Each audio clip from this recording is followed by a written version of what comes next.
In today's video, I'm going to teach you how to create a quiz video for Instagram. We'll be using Canva, which is a free, user-friendly design tool you can access in your browser. Go ahead and open Canva and make sure you're on the main dashboard. Once you're there, look for the Create button, usually found near the top of the screen. This is where you start any new design. Click on Create, and a menu will appear with different format options and a search bar. In that search bar, type in the word quiz.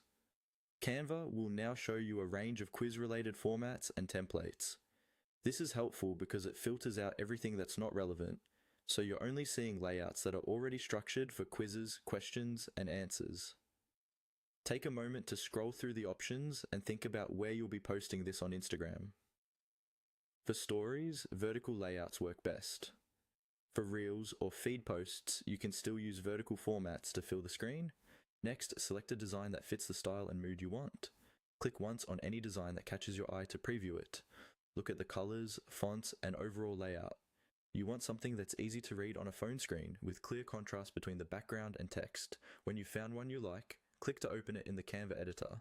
Now that your design is open, look for the Templates panel on the left side of the screen and click on it. This will expand a full library of similar quiz templates that match the size and format you're using. This is helpful if you want multiple quiz slides with a consistent look, or if you change your mind and want to try different layouts without starting over. You can switch templates with a single click, and Canva will replace the current design while keeping your page size the same. Once you're in the template section, use the search bar at the top and type in the specific type of quiz you want to create. For example, you might search for personality quizzes, trivia quizzes, or yes or no style quizzes. Using more specific keywords helps Canva show you templates that better match your idea, whether it's educational, fun, or brand focused. From here, you can customize text, colors, and images to match your Instagram style, and then export it as a video, ready to post and engage your audience.